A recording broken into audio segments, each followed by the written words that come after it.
Assalamualaikum warahmatullahi wabarakatuh. Waalaikumsalam Waalaikumsalam warahmatullahi warahmatullahi wabarakatuh. wabarakatuh. Yang terhormat, Ibu Devi selaku dosen pengampu mata kuliah atau aplikasi komputer bisnis 2.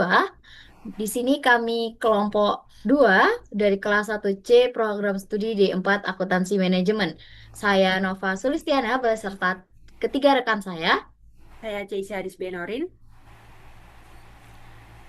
Saya Felisa Azahra. Saya Alifian dengan Diaziz Senandi. Di sini kami akan memaparkan terkait project based learning yang telah kami kerjakan.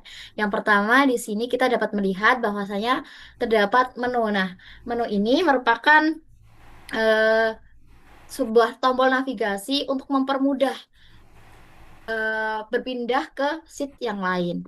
Jadi, eh, cara untuk mengaktifkannya seperti ini.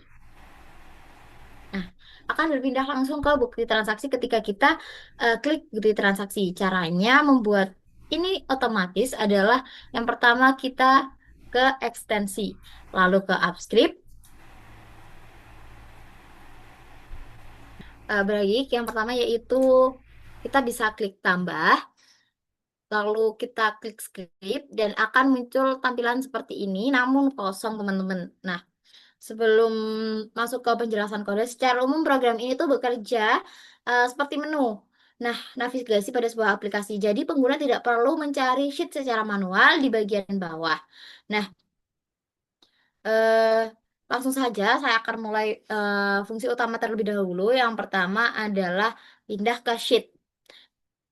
Pindah ke sheet ini merupakan fungsi yang digunakan untuk menerima parameter berupa nama worksheet. Tujuan. Nah, jadi parameternya adalah nama sheet. Ini bersifat dinamis, teman-teman. Artinya, satu fungsi bisa digunakan untuk banyak sheet sekaligus tanpa perlu membuat kode perpindahan berulang kali.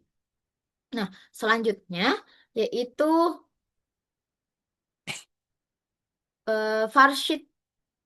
Var SS sama dengan spreadsheet, update aktif spreadsheet merupakan spreadsheet up sendiri merupakan layanan bawaan dari Google Apps script untuk mengakses spreadsheet. Nah, sedangkan get active spreadsheet digunakan untuk mengambil file spreadsheet saat ini.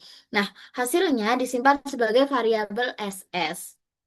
Nah, kemudian bagian var sheet sama dengan SS get sheet by name dalam kurung nama sheet merupakan bagian ini itu berfungsi untuk mencari worksheet berdasarkan nama yang diterima dari parameter tadi. Nah, selanjutnya if sheet SS active sheet spreadsheet. Nah, pokoknya yang ini.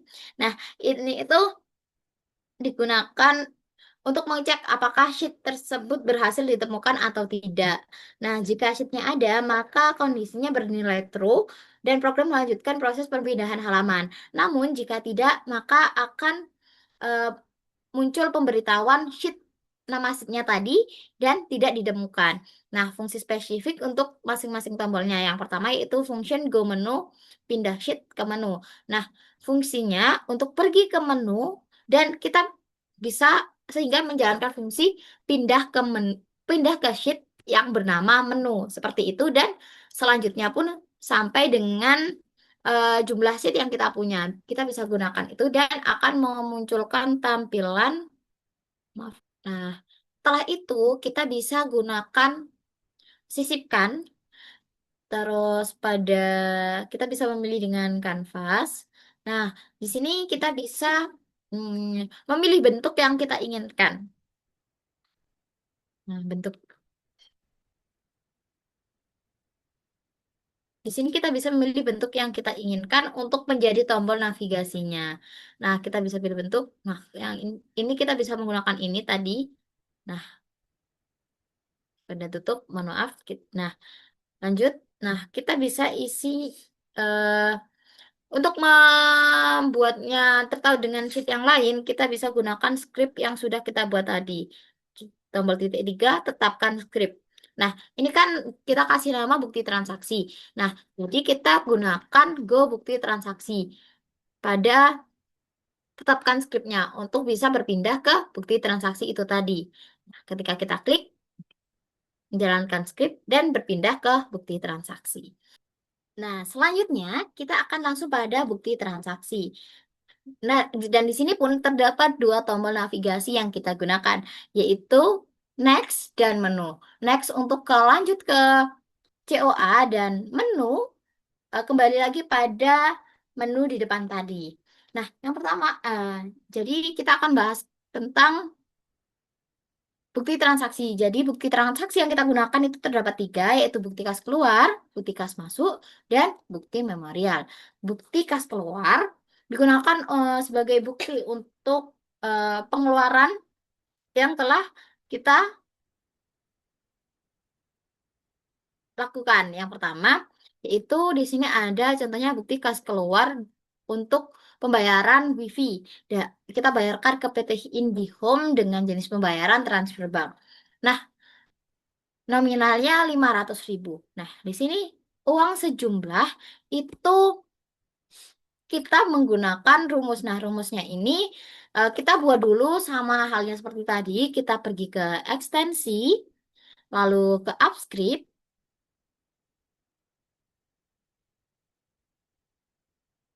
lalu tambah, lalu klik script, dan nanti akan muncul kosongan. Nah, di sini ada fungsi terbilang. Fungsi terbilang dengan parameternya adalah n. Nah, jika n ada kosong atau n sama dengan tidak ada, maka dia akan mengembalikan nilainya menjadi tidak ada. Nah, n sama dengan number dalam kurung n. Artinya apa? Mengubah nilai n yang awalnya huruf menjadi angka dan disimpan dalam variabel n itu sendiri. Nah, jika nilai n jika n merupakan huruf, maka akan menghasilkan input tidak valid. Dan jika n sama dengan 0, maka dia akan menghasilkan 0 rupiah. Nah, selanjutnya yaitu kita membuat variabel angka. Ya, variabel angka yang isinya adalah data array berupa pembilangan dari huruf-huruf, mohon maaf, dari angka seperti 0, 1, 2, 3, 4, 5, sampai dengan 11. Nah, selanjutnya kita membuat sebuah fungsi sebut X. Nah, fungsi ini X di sini X itu merupakan pembulatan ke bawah dari X tersebut. Made floor artinya pembulatan ke bawah. Nah, contohnya ketika if X kurang dari 12, maka dia akan eh, mengembalikan nilainya menjadi X. X ini apa? X dalam array variabel angka atau array yang ada di sini. Jadi semisal 7 angka menunjukkan angka 7. Berarti di situ akan muncul tulisan 7 atau huruf kalimat 7 gitu. Dan yang kedua, if jika X kurang dari 20, maka akan menghasilkan penyebutan X dikurangi 10 ditambah 11. Yang artinya apa?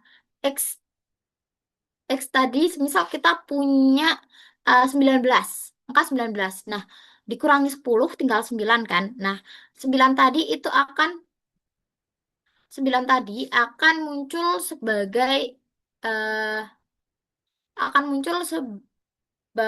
sebagaimana pada variabel ini, pada array yang sudah kita susun tadi, yaitu angka 9 dan ditambah dengan belas yang akhirnya menjadi eh, bilangan bilangan apa ya, kalimat, jadi 19 gitu. Nah, contoh contoh lagi, if X kurang dari 100, maka akan mengembalikan nilai tersebut dengan sebut made floor. Made floor tadi digunakan untuk pembulatan ke bawah dari X per 10. Jadi semisal kita punya 87.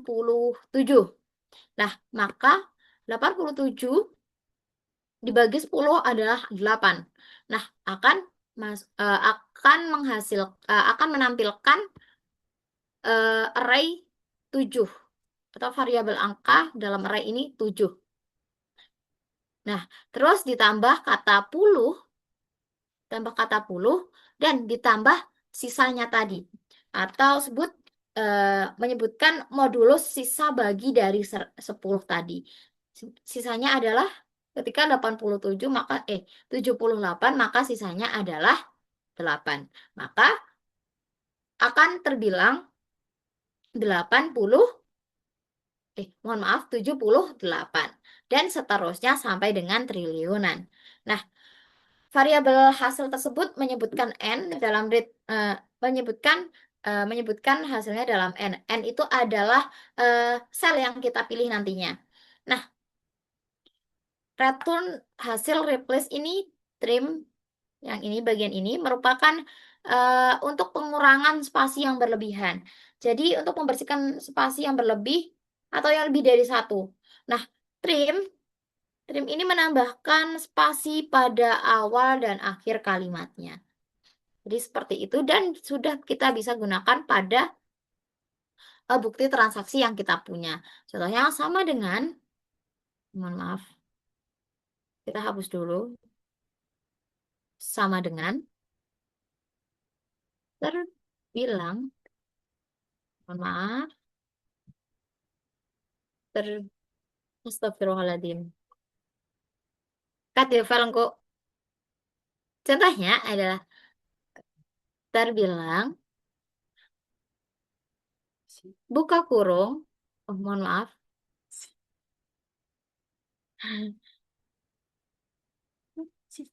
buka kurung, aja gue ya. Nah, contohnya bisa yaitu balen. Contohnya yaitu kita bisa hapus dulu dan kita klik sama dengan, kita ketik terbilang. Nah, buka kurung, kita klik yang ingin kita convert menjadi kalimat dan enter. Nah, hasilnya akan menjadi terbilang 500.000 rupiah. Seperti itu, mohon maaf, seperti itu. Dan bisa diterapkan pada beberapa bukti kas lainnya dengan rumus yang sama. Next.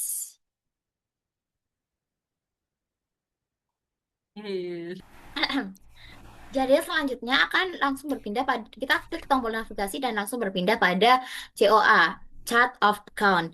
Nah, di sini terdapat tampilannya yaitu ada Next, Back, and Menu. Nah,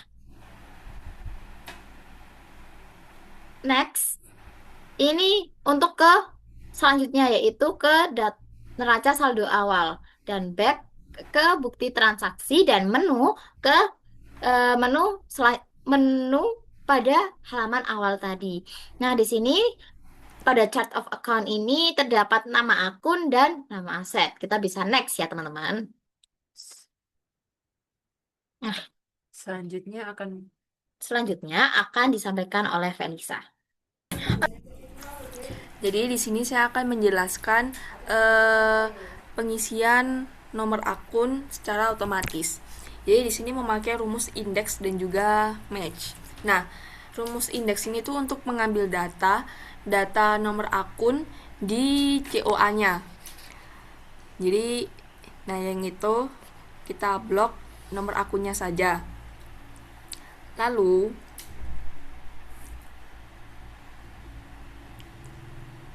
ya sampai yang bawah. Lalu kita matchkan itu, kita kayak kita samakan, kita sesuaikan gitu dengan kolom E4 yang nama akunnya, yang kas kecil ini contohnya.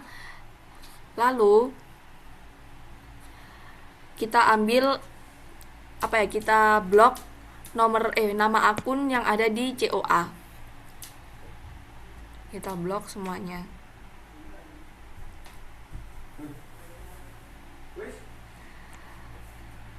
Lalu di koma 00 itu sebagai false. Jadi Jika di enter akan memunculkan nomor akun secara otomatis. Jadi ini lebih menghemat waktunya, waktu pengisian nomor akun. Jadi lebih cepat dan lebih efisien. Untuk saldonya itu manual mengisi sendiri. Data saldo awalnya tadi kan ada yang ngambil dari data aset. Nah, data aset itu merupakan kumpulan dari kumpulan dari aset-aset yang kita miliki di perusahaan ini. Jadi kumpulan dari aset tetap ataupun dari si bahan habis pakai. Nah, ini merupakan data-data kita. Nah, ini tidak memakai rumus apapun, kita kayak mengisi sendiri. Kita mengisi sendiri, ininya juga mengisi sendiri semua. Kecuali ininya kita sum untuk jumlahnya, kita sum. Terus di neraca saldo awal tadi itu bisa disamadengankan di yang dibutuhkan seperti bangunan, terus peralatan gym, dan lain sebagainya. Baik, kita masuk pada daftar aset tetap. Pada daftar aset tetap ini merupakan data aset tetap yang kita miliki. Sebenarnya sama dengan si data aset ini, tetapi di daftar aset tetap ini cuman adanya data aset tetap serta data penyusutannya. Nah, pertama-tama kita akan beralih pada tarif penyusutannya dulu. Nah, di si tarif penyusutan ini memakai rumus 100% dibagi si umur ekonomis. Jadi menghasilkan si 5% ini pada contoh bangunan ya, guys. Lanjut, kita masuk ke akumulasi penyusutan per Desember 2025. Pada akumulasi penyusutan tahun 2024, kita tidak ada ya, guys, karena si gym ini buka pada tahun 2025. Jadi di tahun 2024 itu penyusutannya tidak ada. Nah, pensusutan kami itu menggunakan metode pensusutan garis lurus, maka pada rumusnya itu memakai rumus SLN. Nah, rumus SLN itu kan cost, salvage, life. Nah, pada si bangunan ini menggunakan rumus SLN, terus pada G7, pada harga perolehan, salvage-nya itu karena tidak diketahui, maka kita anggap 0, H7 yaitu si umur ekonomisnya. Nah, si SLN itu nanti dibagi 12 karena si 1 tahun itu ada 12 bulan dan dikali 2 karena pada pada per Desember ini itu ada 2 bulan. Jadi Oktober, November, Desember itu ada rentang 2 bulan. Jadi dikali 2. Nah, lanjut pada saldo penyusutan per 31 Januari 2026. Nah, pada saldo ini menggunakan rumus SLN juga, tetapi bedanya itu tidak dikali 2 karena mencerminkan penyusutan di bulan itu saja, yaitu di bulan Januari saja.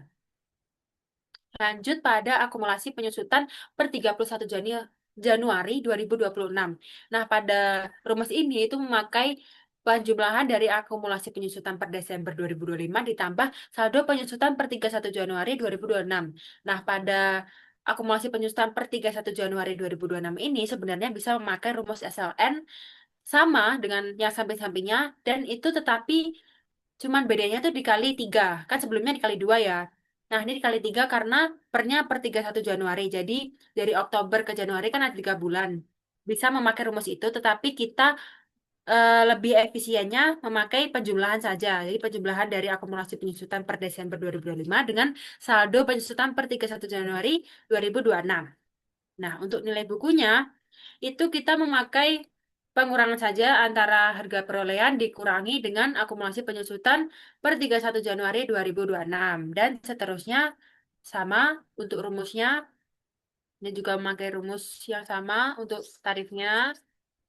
Terus metodenya juga sama, tinggal di drop down ke bawah saja untuk yang ini.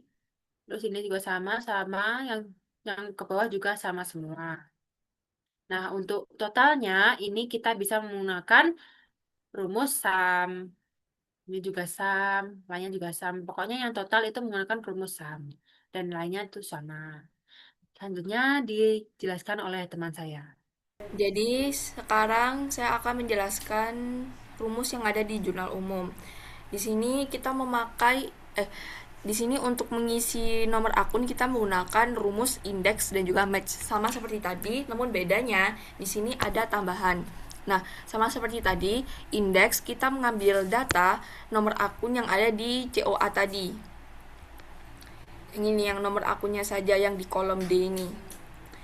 Lalu kita matchkan, kita samakan, kita sesuaikan dengan yang pertama, satu ini menunjukkan angka jika itu benar gitu.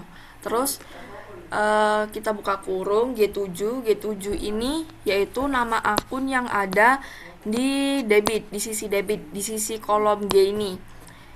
Terus sama dengan kita ambil kita blok data nama akun yang ada di COA. Ini yang ada di kolom E ini kita blok. Lalu jangan lupa ditambah. Kenapa ditambah? Karena nama akunnya tuh ada di sisi debit dan juga kredit, ada di kolom G dan juga di kolom H. Jadi harus diberi tanda plus atau tambah. Sama seperti yang sebelumnya itu, yaitu yang H7, ini kolom di kolom H sama dengan kita blok nama akun yang ada di COA. Lalu jangan lupa diberi koma 0 itu sebagai tanda false. Lalu kita enter, jadinya hasilnya akan secara otomatis mengisi nama akun sesuai dengan nomor akun sesuai dengan nama akun yang ada di jurnal umumnya. Macet di aku, Vel. Dek Randi macet nggak? Ora nek nggon aku ora aku. Aman-aman Ini bae. nyali kita. Lancar ya. Oke. Plus iku tambah iku sama dengan or karena terdapat dua. Jadi kita mengambil dari kolom G atau kolom H. Or tambah itu or. Oh, ngulang ya berarti. 1, 2, 3. Jadi di sini saya akan menjelaskan rumus yang ada di jurnal umum, yaitu mengisi nomor akun. Nah, mengisi nomor akun ini seperti tadi kita menggunakan indeks dan juga match. Nah, indeks ini sama, kita mengambil nama akun, data nama akun yang ada di COA. Ini yang ada di kolom D. Ini kita blok. Nomor akunnya saja. Lalu kita matchkan, kita samakan atau kita sesuaikan dengan ini selanjutnya. Satu ini menandakan itu benar. Lalu G7 ini tuh nama akun yang ada di kolom G atau di kolom debit. Sama dengan kita blok data nama akun yang ada di COA. Yang ini itu nama akun yang ada di COA. Itu kita blok semua.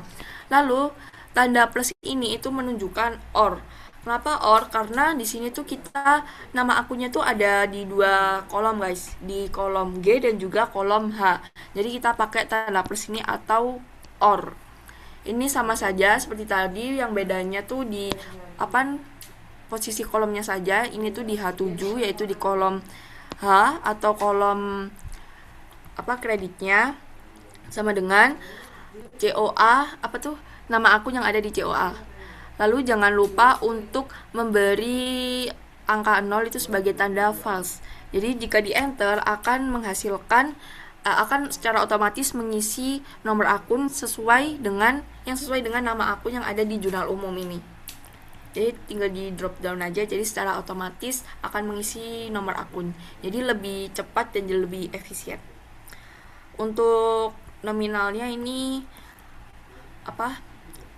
manual, kita mengambil dari bukti transaksi. Lalu lanjut kita ke buku besar.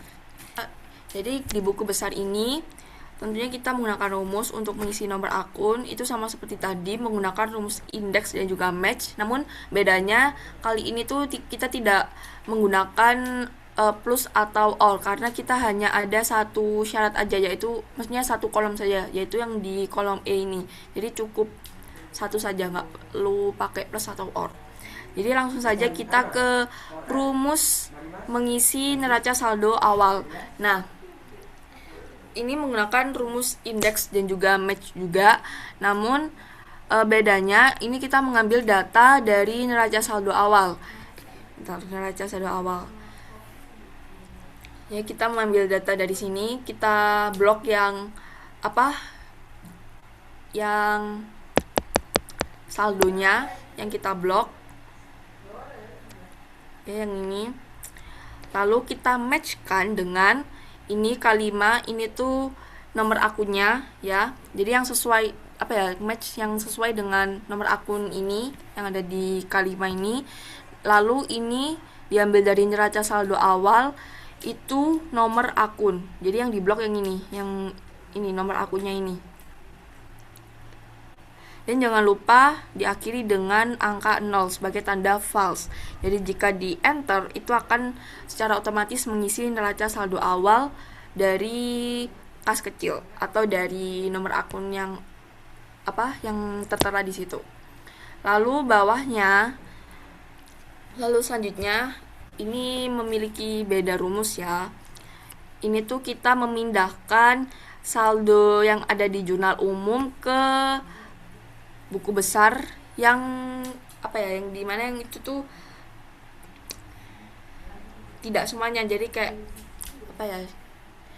jadi misal ini kita kan di kas kecil, jadi kita mengambil di jurnal umum itu yang saldonya tuh yang masuk di kas kecil aja gitu. Jadi kita menggunakan rumus filter. Nah, filter itu kan kayak memfilter, menyaring atau yaitu menyaring. Nah, ini kita ambil dari jurnal umum, ini tuh J7 sampai dengan K100 itu adalah saldo debit dan juga kredit. Ini J dan juga K.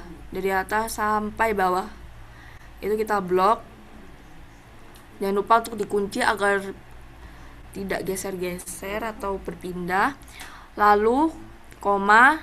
Nah, yang ini adalah di jurnal umum di kolom nomor akun disama dengankan atau yang sesuai dengan atau yang sama dengan nomor akun yang ada di kolom K5 ini, yaitu nomor akun 1110. Sehingga jika di enter akan menghasilkan saldo yang berisi saldo kas kecil yang sesuai dengan nomor akun yang tertera di buku besar ini.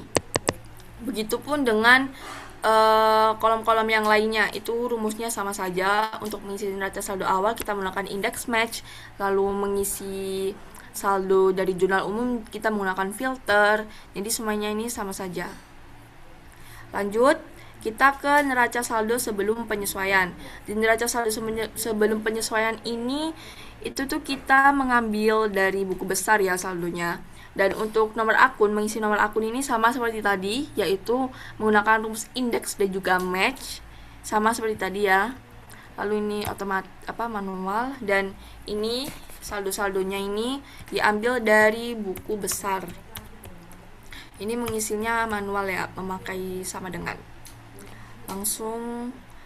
Nah, terus yang totalnya ini kita menggunakan rumus sum, lalu kita blok data dari awal hingga akhir untuk memastikan bahwa saldonya itu balance. Lalu lanjut kita ke jurnal penyesuaian. Nah, di jurnal penyesuaian ini sama saja. Untuk mengisi nomor akun kita menggunakan rumus index dan juga match, index match. Nah, yang ini index match. Nah, ini memakai plus atau or karena nama akunnya tuh ada di sisi debit dan juga kredit, atau ada di kolom yang berbeda, yaitu di kolom G dan juga kolom H. Jadi memakai plus atau or biar otomatis gitu.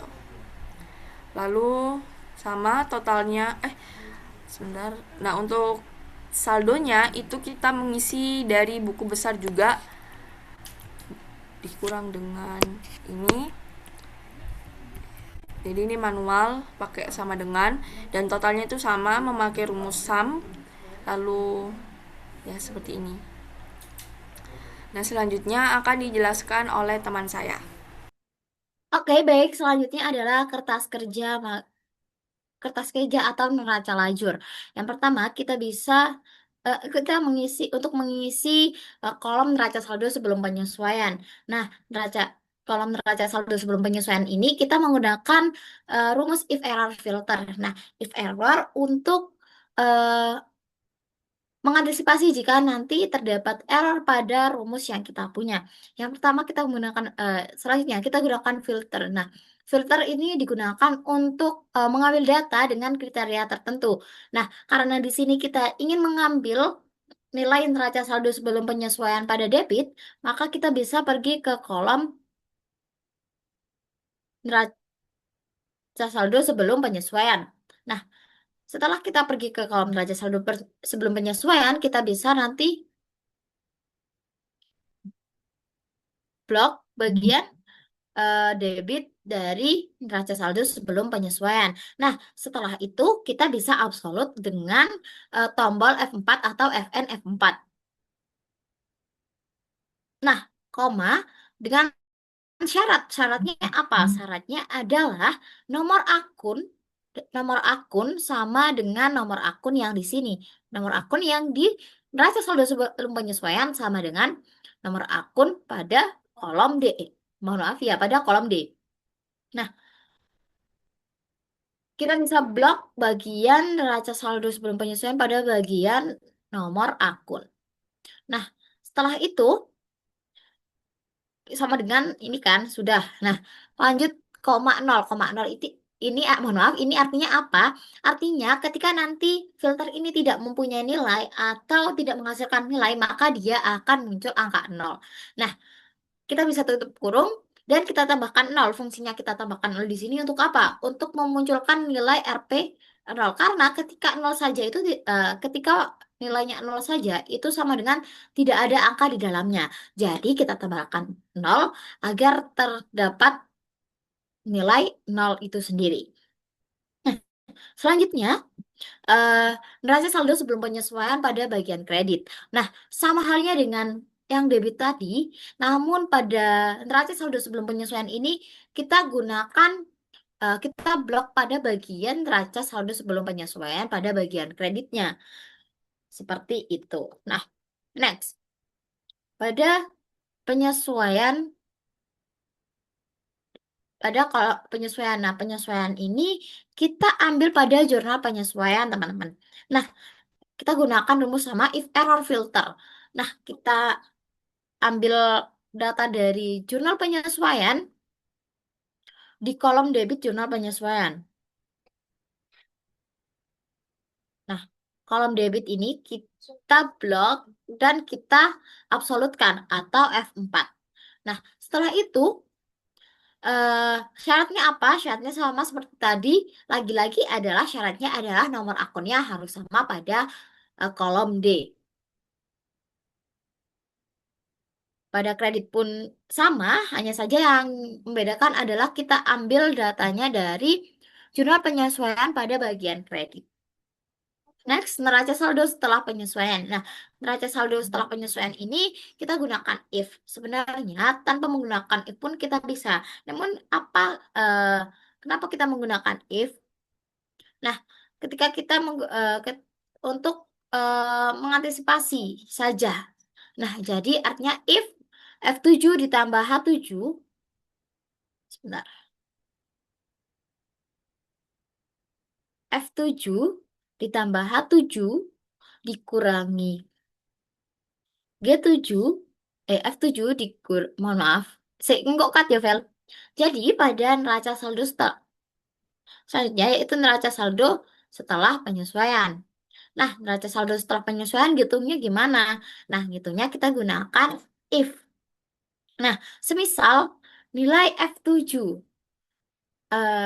ditambah H7 dikurangi G7 ditambah I7 itu lebih dari 0. Maka nanti akan menghasilkan pada nilai trunya kita menggunakan hasilnya dari penjumlahan dan pengurangan tadi. Dan jika hasilnya kurang dari 0, maka kita bisa gunakan angka 0 atau tidak ada nilai di situ. Nah, sama halnya dengan neraca saldo setelah penyesuaian, kita gunakan if juga atau kemungkinan yang terjadi untuk mengambil nilai dari penambahan dan pengurangan dari sel-sel dari neraca saldo sebelum penyesuaian dan penyesuaian itu sendiri. Nah, selanjutnya pada Nah, selanjutnya teman-teman kita gunakan rumus pada laporan laba rugi. Nah, pada laporan laba rugi ini kita menggunakan if left. Nah, jadi sebelumnya FYI, laporan laba rugi itu mencerminkan nilai akun nominal. Jadi akun mulai dari akun beban dan pendapatan. Nah, oleh karena itu, kita menggunakan if jika left dari D7 atau left dari nomor akun ini eh, lebih dari 4. Karena nomor akun dari akun-akun nominal itu adalah akun-akun yang nomor akunnya lebih dari 4. Itu maka dia akan menghasilkan nilai pada neraca saldo setelah penyesuaian di kolom debit. Dan setelah itu, jika tidak, maka dia akan menghasilkan 0 atau seperti ini, dia akan kosong. Begitu pula dengan pada bagian kredit, bedanya yaitu eh, yang kita ini yang K7 ini yang diisi adalah kolom kreditnya. Jika tadi pada kolom debit, kita gunakan ini pada kolom kreditnya. Nah, maka dia akan hanya muncul pada akun-akun nominal saja nilainya dan mencerminkan eh, laporan laba rugi. Sehingga menghasilkan ini kita gunakan sum atau rumus penjumlahan seperti biasanya. Nah, selanjutnya pada laporan posisi keuangan. Nah, kita juga sama menggunakan seperti halnya tadi laporan laba rugi, namun di sini syaratnya adalah nomor akunnya adalah kurang atau sama dengan 3. Yang artinya akun-akun real. Akun-akun real itu nomor akunnya kan 1, 2, dan 3. Nah, jika nomor akunnya kurang atau sama dengan 3, maka dia akan menghasilkan nilai pada debit di neraca saldo setelah penyesuaian. Nah, setelah itu, jika tidak, maka dia akan muncul nilai 0. Nah,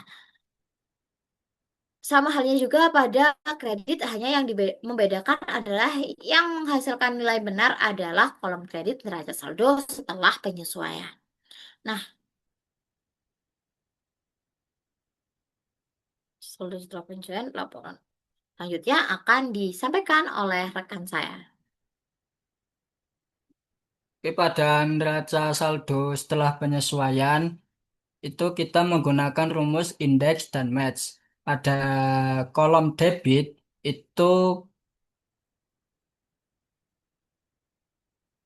mengambil data dari kertas kerja, kemudian diblok seluruh data pada kolom tersebut, lalu kun- lalu kemudian dikunci menggunakan tombol F4 atau absolut. Setelah itu diberi tanda koma dan masukkan rumus match untuk mencocokkan nomor akun pada nomor akun 110 dengan seluruh nomor akun yang ada di lembar kertas kerja, kemudian diblok semua nomor akun tersebut. Terakhir, tambahkan angka 0 di akhir rumus yang menandakan true or false.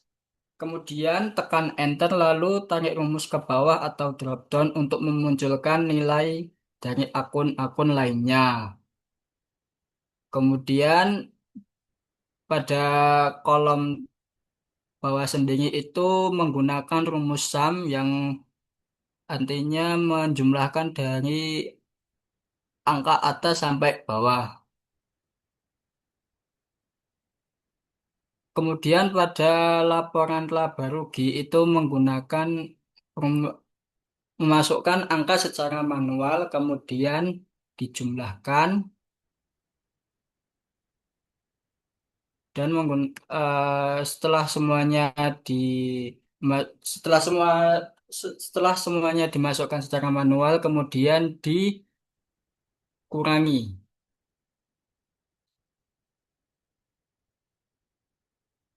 Pada laporan perubahan ekuitas itu kita memasukkan modal awal 1 Januari itu dari neraca saldo awal dari kolom G19. Ini dimasukkan secara manual, kemudian dijumlahkan dari kolom G, G5, dan G9. Hasilnya seperti itu.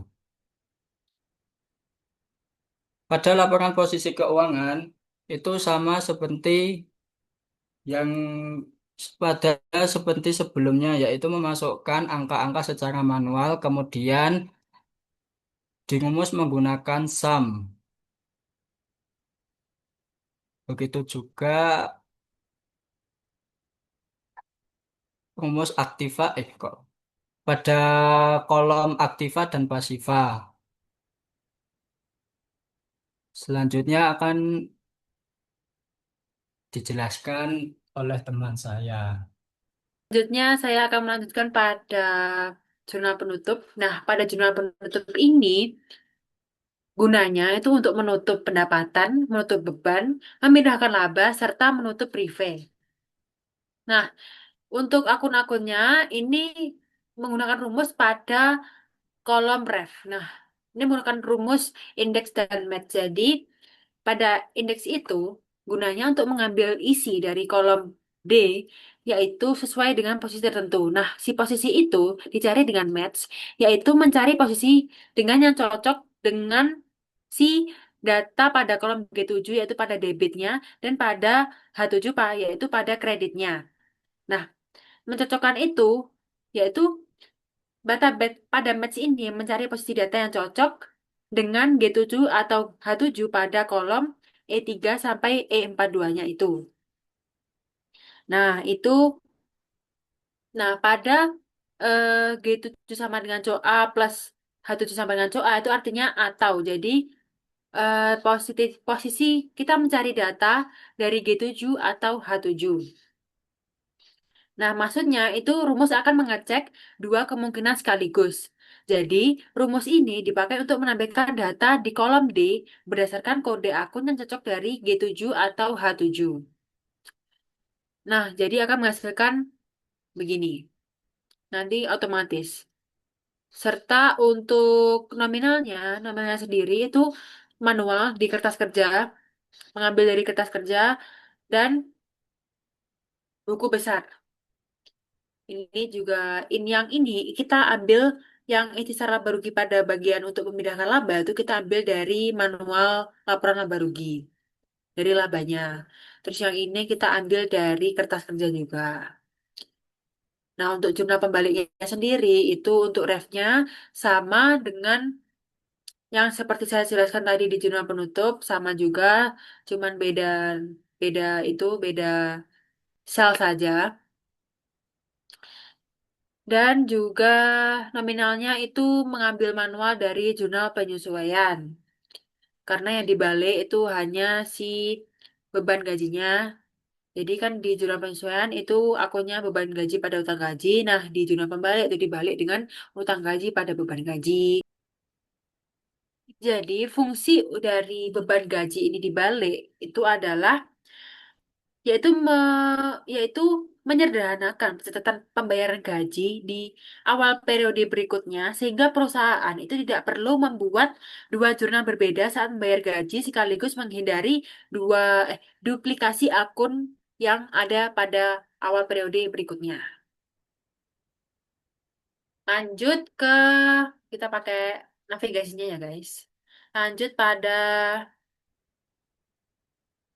neraca saldo setelah penutupan. Nah, pada neraca saldo setelah penutupan ini menggunakan rumus yang sudah dijelaskan oleh teman saya sebelumnya, sama yaitu indeks dan match, serta yang lainnya itu menggunakan manual dari buku besar. Mengisi dari buku besar manual ya guys. Nah, lanjut CLK akan dijelaskan oleh teman saya. Jadi di sini saya akan menjelaskan analisis laporan keuangan. Di analisis laporan keuangan ini ada beberapa rumus, ada beberapa ada beberapa analisis, yaitu ada likuiditas, lalu solvabilitas, dan profitabilitas. Nah, untuk yang ini yang pertama ada current ratio. Ini kita gak pakai rumus apa-apa, kita hanya pakai sama dengan mengambil dari laporan posisi keuangan. Begitu juga dengan yang di bawah. Terus yang ini memakai rumus dibagi. Jadi yang atas ini dibagi sama yang bawah. Lalu yang quick ratio ini sama juga seperti yang di atas tadi, mengambil dari laporan posisi keuangan lalu dibagi. Lalu yang cash ratio itu juga sama, kita mengambil dari laporan keuangan ditambah dengan dari laporan posisi keuangan. Lalu yang bawahnya diambil dari data laporan posisi keuangan, lalu sama saja seperti tadi, yaitu dibagi. Lalu ini diambil dari laporan posisi keuangan juga, begitupun selanjutnya. Lalu debt to equity ratio-nya juga sama, dari posisi keuangan lalu dibagi. Lalu untuk return on assets ini diambil dari laporan laba rugi dan laporan posisi keuangan lalu dibagi. Lalu return on equity ini juga dari laba rugi dan posisi keuangan lalu dibagi. Lalu yang terakhir ada net profit margin. Itu diambil dari laba rugi juga dan juga posisi keuangan dan juga laba rugi lagi. Lalu dibagi dan menghasilkan nilai seperti yang ada di gambar. Dan begitu. Lalu selanjutnya akan dijelaskan oleh teman saya.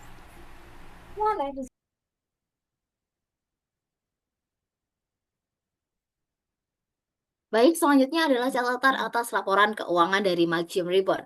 Nah, tahun yang berakhir pada 31 Januari tahun 2026.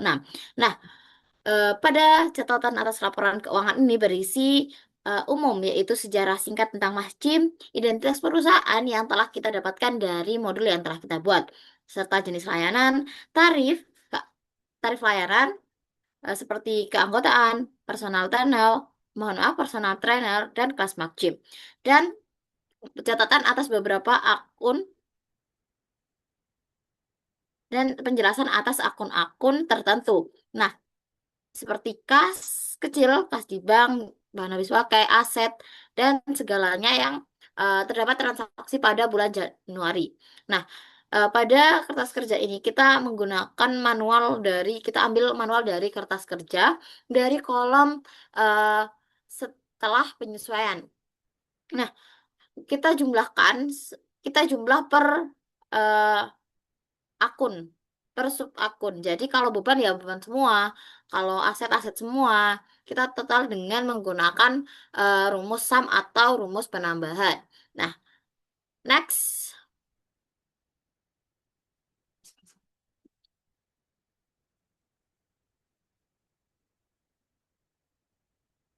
Baik, selanjutnya saya akan menjelaskan tentang dashboard. Nah, ini dashboard yang telah kita buat. Jadi saya akan melihatkan, nah ini dashboard yang telah kami buat. Nah, awal-awalnya, sebelum kita membuat dashboard ini, kita harus mempunyai data transaksi yang harus kita buat terlebih dahulu. Nah, si data transaksi ini berisi nomor, tanggal, nomor bukti, kategori, subkategori, akun, kode akun, jenis, saldo, dan keterangan serta metode bayar. Nah, untuk isinya ini tuh terserah, tetapi kita memilih untuk memasukkan isi-isi ini. Nah, isi-isi ini kita memakai rumus ini. Untuk kode akunnya kita memakai rumus filter. Nah, filter ini itu untuk menampilkan data dari range D3 sampai D42 di sheet COA tadi yang berisinya itu memiliki nilai pada E3 sampai E42. Itu sama dengan isi sel dari F6. Nah, F6 sendiri itu adalah si akun ini. F6. Nah, ya, itu. Nah, untuk selanjutnya kita memakai rumus juga pada saldo. Nah, pada saldo itu kita memakai rumus if error untuk mengambil data dari kolom J7 sampai J100. Nah, nah, kolom J7 dan sampai J100 itu pada kolom pada sheet, maaf, pada sheet jurnal umum. Nah, itu. Nah, pada sheet jurnal umum itu yang nilai kolomnya itu F7 sampai F100 itu sama dengan isi sel dari C6. Kita kembali ke data dari C6. Dari C6 itu ini. Nah, at- jika tidak ditemukan datanya atau error, itu maka rumus akan menampilkan nilai dari sel K7. Jadi K7. K7 itu dari si jurnal umum tadi ya guys, K7. Dari si ini. Jadi kreditnya itu. Jadi J itu sebagai debit, K itu sebagai kredit. Lanjut kita bikin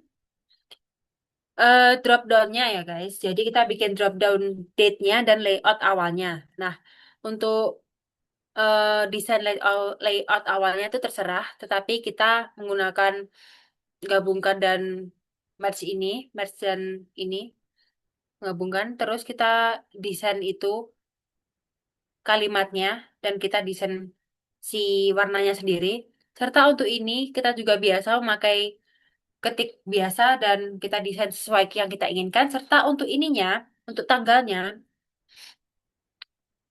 tanggalnya itu kita blok gini, terus kita ambil data, terus kita nanti ada data validation, jadi ada validasi data, terus nanti kita ada add add row atau tambah aturan. Nah, di tambah aturan nanti kita pilih yang in adalah data yang valid, jadi is valid date.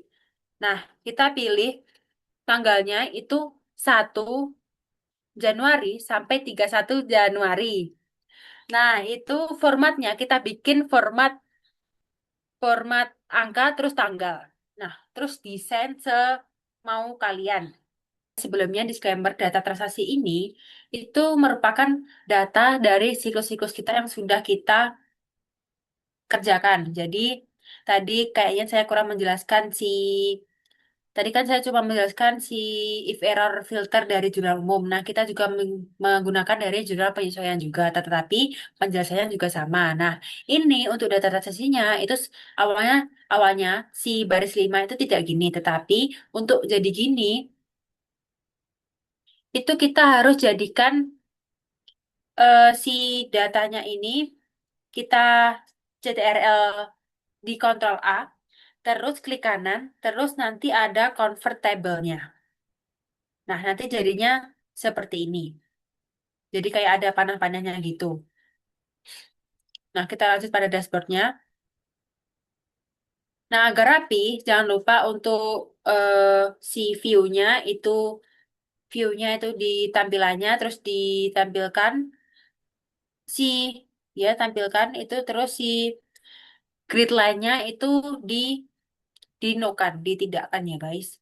Terus kita lanjut pada sales revenue atau pendapatan penjualannya.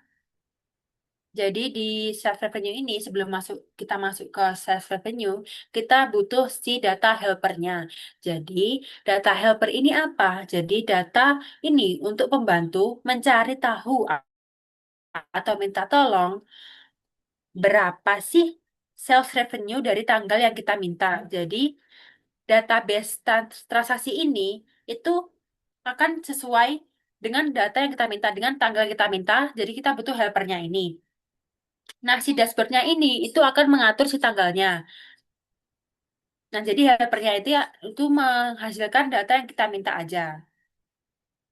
Jadi, seperti yang saya katakan tadi, si data transaksi ini harus di Ctrl A dulu, terus klik kanan, terus di convertible. Nah, lanjut ke helper. Di helper ini kita akan menggunakan rumus filter. Nah, filter ini kita menggunakan rumus filter terus tabel 1. Nah, kenapa tabel 1? Karena kita seperti minta tolong, kayak tolong dong keluarin semua tabel 1. Jadi tabel 1 itu merupakan tabel dari data transaksi ini ya guys, tabel 1 ini.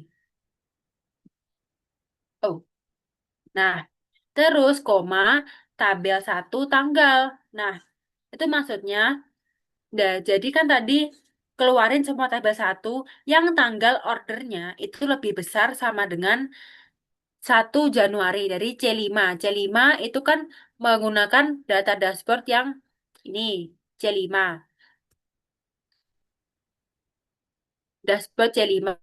Jadi, yang tanggal ordernya itu lebih besar sama dengan 1 Januari dan tabel 1 yang tanggal ordernya itu kurang dari sama dengan tanggal order 31 Januari,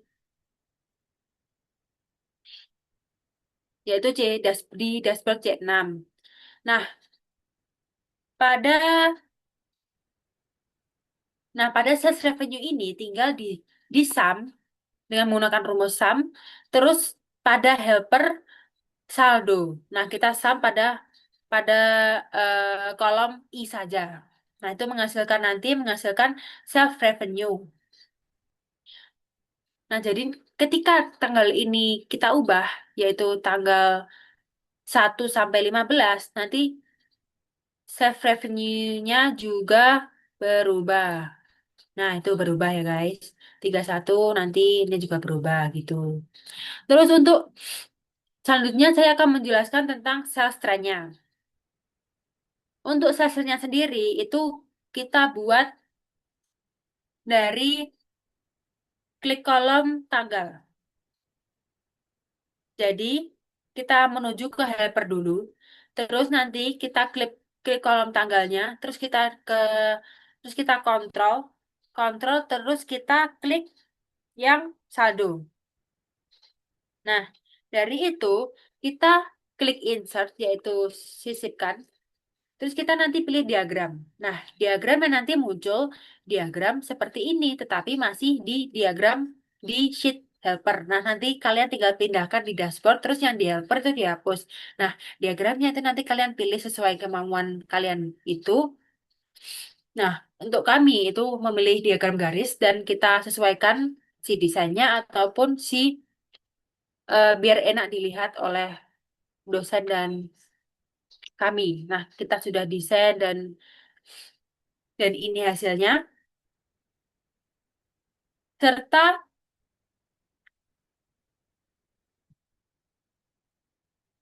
serta selanjutnya saya akan jelaskan tentang transaction. Nah, transaction ini kita menggunakan rumus con con unique. Nah, rumus ini con unique dari si si nomor bukti ya, guys. Jadi con unique terus isinya itu si kolom nomor bukti. Kenapa menggunakan con unique? Karena untuk menghitung jumlah data yang unik atau tidak duplikat pada range C2 sampai C46 tadi. Jadi pada kolom nomor bukti tadi di sheet helper tadi. Nah, jadi jika ada data yang sama berulang, rumus itu hanya menghitungnya sekali saja. Maka dari itu kita menggunakan rumus con unique. Selanjutnya saya akan menjelaskan tentang average basket value. Jadi average ini digunakan untuk tahu berapa sih orang itu rata-rata belanjanya. Jadi menggunakan rumus sales revenue itu dibagi transaction menghasilkan ini. Nah, selanjutnya saya akan menjelaskan tentang subkategori proportion. Untuk subkategori proportion ini, saya ambil subkategorinya dari si data helper ini. Jadi saya sendirikan ininya. Saya tulis tulis dulu. Terus si ininya saya menggunakan rumus sum ifs. Nah, sum ifs ini kita harus menggunakan data di helper. Jadi sum ifs dari kita sum ifs terus kita menggunakan kolom I mengambil data helper di saldo. Jadi datanya harus helper ya guys agar connect dengan data perubahan tanggalnya. Jadi menggunakan helper saldo yang subkategorinya itu dipilih yaitu jadi kita menggunakan helper terus menggunakan saldonya si kolom saldo terus kita juga menggunakan menggunakan si helper subkategorinya. Terus di koma juga si K15 yaitu si subkategori yang kita inginkan. Jadi helper saldo yang subkategorinya itu yang dipilih yaitu beban operasional. Dan kita drop down aja ke bawah. Terus untuk rasionya ini kita cuman dari dari rasionya tuh dari ini si data ini dibagi dengan sales revenue. Nah, sales revenue yang kita kunci di absolut terus kita drop down ke bawah dan menghasilkan data yang ada. Terus untuk diagramnya kita cukup blok ini, cukup blok saja. Terus kita nanti sisipkan, terus nanti diagram. Kita pilih diagram, terus diagramnya terserah kalian, tapi kita memakai diagram lingkaran dan di sini sudah disajikan diagram lingkarannya dengan persenan dengan rasio-rasio persen yang sudah ada. Untuk payment method proportion, kita menggunakan transfer bound, tunai, dan kris. Nah, untuk rumusnya, saya juga menggunakan rumus yang sama, yaitu sum if dengan helper I, yaitu di saldo. Maaf, fail cut ya. Jadi di payment method proportion ini juga menggunakan rumus yang sama yaitu sum if di helper saldo dan di helper I saldo dan di helper K yaitu metode bayar. Nah, nanti itu akan menghasilkan data yang sesuai dengan payment method yang ada. Itu transfer bound, tunai, dan kris. Kita tinggal drop down ke bawah. Rasionya juga sama, menggunakan rumus yang sama. Dan untuk diagramnya juga sama, di blok dulu, dan sisipkan juga, terus diagram, terus kalian desain semau kalian. Terus di financial summary, kayak ringkasan keuangannya, jadi dari semua siklus yang telah ada dan telah kita buat, kita menghasilkan pendapatan penjualan yaitu 110.690.328,11 ribu rupiah serta saya lupa menjelaskan net profitnya. Net profit itu saya mengambil dari laporan laba rugi. Jadi kita untung 4.708.589,60 ribu rupiah.